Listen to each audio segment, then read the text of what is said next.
About the $3 million, I've made a decision to divide it between my mom and me.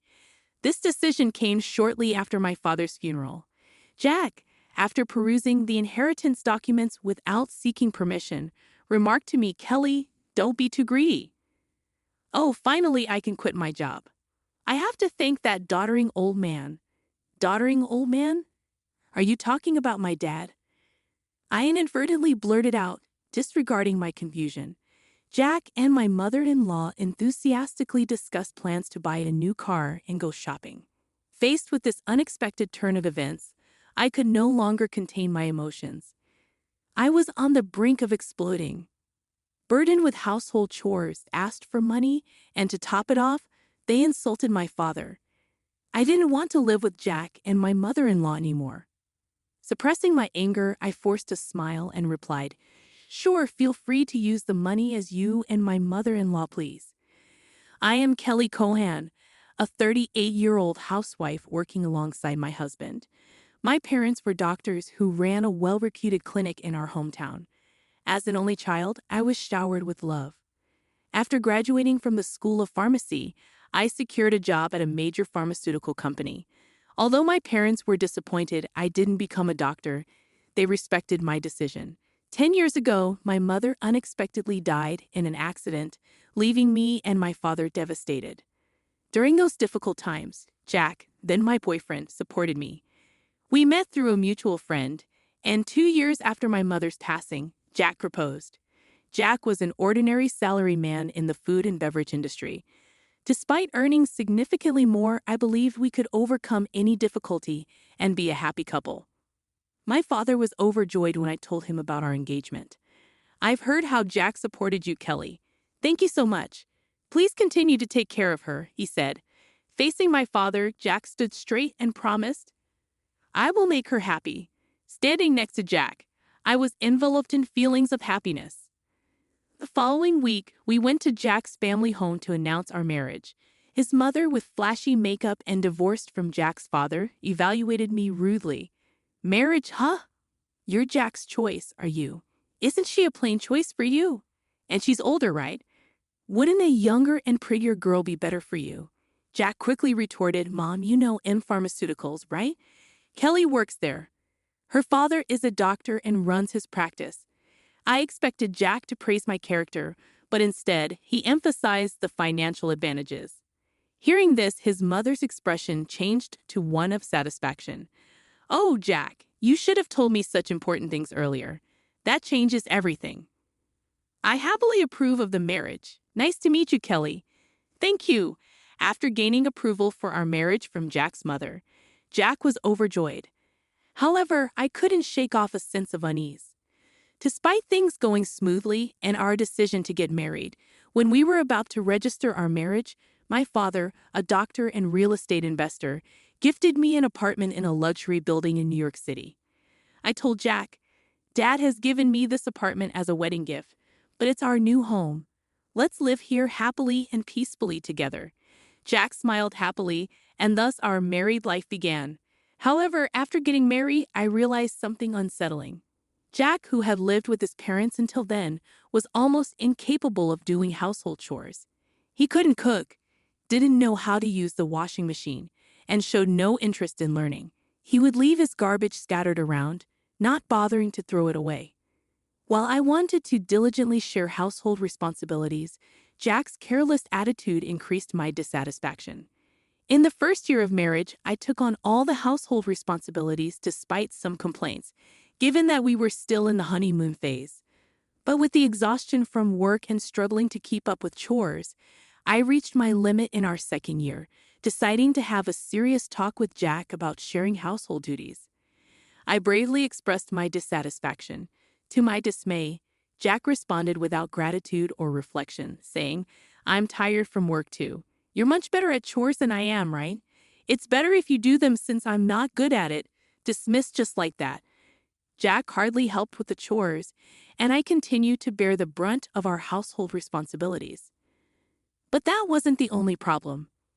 After marrying Jack, I discovered his mother also had some peculiar ideas. Jack wasn't very interested in seasonal events, So I decided to send a quality scarf and carnations to his mother for Mother's Day. Despite choosing a nice scarf from a department store, his mother called me, sounding displeased. She criticized the scarf, saying it wasn't from a famous brand and was absurd to send such a no-name item. I tried to explain its quality, but she wouldn't listen, insisting she wanted items from a very famous luxury brand. Stunned, I reported this to Jack when he returned home. But instead of empathizing, he said, "What? It's just do as she said." Jack didn't take my side. And from then on, we started giving her cash as she demanded.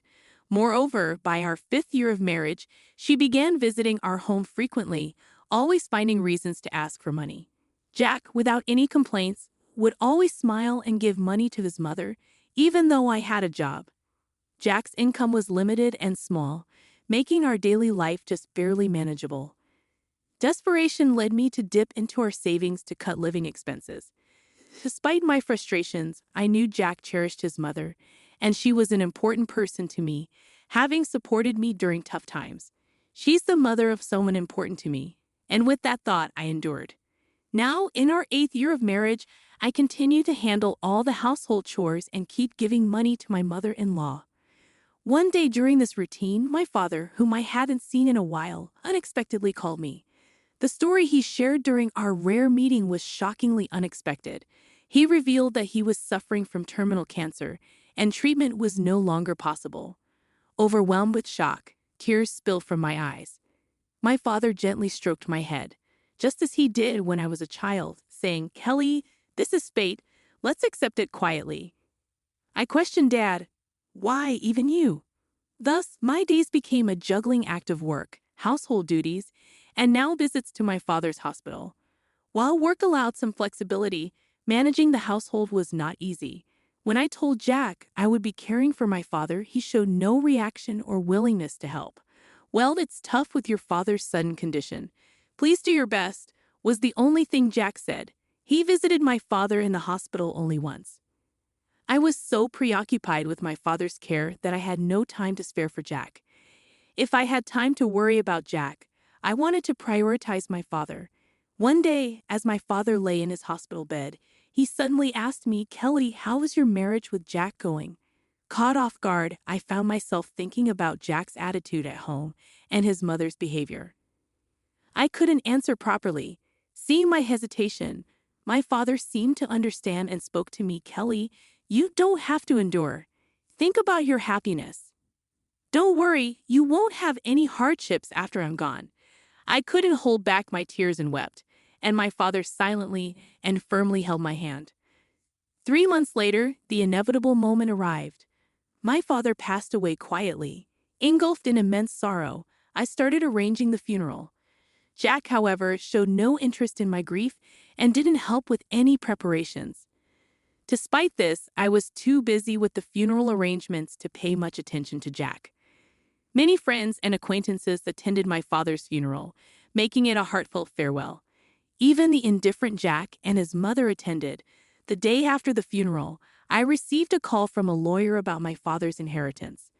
I arranged a meeting with the lawyer and listened to the explanation. The information was all new and quite surprising. After deducting taxes like inheritance tax, my father's estate amounted to over $3 million. He had not only earned income as a doctor but also made real estate investments, leaving behind such a vast fortune, all of it to be inherited by me, his only daughter. Wrapped in surprise and gratitude, yet trembling at the thought of handling such a huge amount of money, I proceeded with the inheritance process. After returning home, I spread out the documents received from the lawyer on my desk, reading through them. Exhaustion overwhelmed me, and I ended up dozing off on the sofa for a short while. When I awoke, I heard the cheerful voices of Jack and his mother from afar. "Huh, Jack and mother too. When did you come?" As I spoke, Jack approached me with a beaming smile, saying, "Yes, Kelly, well done, huh?" Confused by his sudden excitement, I noticed the documents in Jack's hand. They were the inheritance papers I had received from the lawyer. "Wait, don't just read those without asking." Shocked and angry at Jack for looking through the documents without permission, I raised my voice at him. However, my mother-in-law, unconcerned, happily chimed in, "Wow, an inheritance of $3 million? Isn't that amazing? Now we can live comfortably for the rest of our lives." Confused, I couldn't understand why my mother-in-law suddenly said that. Then Jack turned serious and continued, "By the way, about this $3 million. I decided that it will be split between me and my mom. It was right after my father's funeral. Jack, having looked at the documents related to the inheritance I was supposed to receive without permission, said to me, 'Kelly, don't be too greedy. Oh, now I can finally quit my job. I have to thank that doddering old man.'" "Doddering old man? Are you talking about my dad?" I accidentally said it out loud. "Well, anyway, let's proceed with the inheritance process and get the money into our joint account as soon as possible," Jack continued, ignoring my confusion over this sudden turn of events. Jack and my mother-in-law were excitedly talking about buying a new car and shopping. At that moment, I couldn't hold back my emotions any longer. I was on the verge of exploding. Being burdened with household chores, asked for money, and to top it off, they insulted my father. While holding back my anger, I replied with a forced smile, "Sure, use the money, you and my mother-in-law, please." "As you wish." Hearing this, my mother-in-law, seemingly satisfied, said cheerfully, "That's the spirit, Kelly. Quick to agree. Now make sure you work hard and earn money. I don't want our savings to decrease, so work hard." I just nodded and pretended to listen to her selfish words. Afterward, Jack and my mother-in-law began living as if they had lost their minds, consuming money lavishly. Jack quickly quit his job, and my mother-in-law practically moved in with us, staying at our house constantly. They would leave in the morning, returning with luxury brand items they had splurged on. The 3-star restaurant we went to today wasn't as great as I expected. Yes, it was a bit underwhelming for us, the sophisticated ones. They had conversations as if they had become wealthy celebrities, while dumping all the housework on me as if I were a maid. Jack seemed to think my father's inheritance would come through immediately.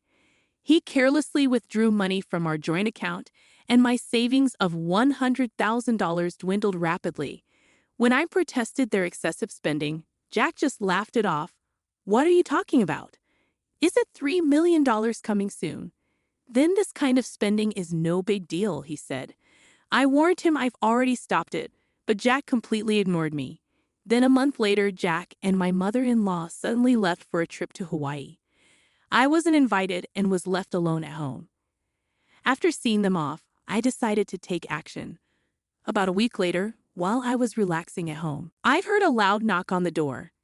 Wondering what was happening, I glanced at the intercom monitor and saw Jack and my mother-in-law, both dressed in aloha shirts, standing at the front door. What do you want?" I asked calmly and coldly. With anger, Jack yelled, "What are you even talking about? Why won't the door open?" Seeing Jack and my mother-in-law confused as to why the door wouldn't open, I confidently answered through the intercom, "Well, I changed the locks on the door, so of course it won't open." "What? Why?" "Let's talk over this calmly at the nearby cafe. Please go ahead, I'll join you shortly," I suggested. Jack and his mother, after shouting in front of the entrance, seemingly realized it was futile and soon headed to the cafe. Once I confirmed they had left, I made my way there. Arriving at the cafe, I saw Jack and his mother, who had arrived earlier, waiting in a state of fury. "Hey, what's this about? Did you change the locks? Hand over the new keys right now," Jack demanded. "There's no need for me to give you the new keys. You both need to leave that house," I calmly told Jack and his mother. Facing a visibly angry Jack, I presented a piece of paper. It was a divorce petition I had already filled out. "Divorce? You're serious about divorcing me?" His mother was equally shocked and bewildered. "Kelly, why has it come to this?"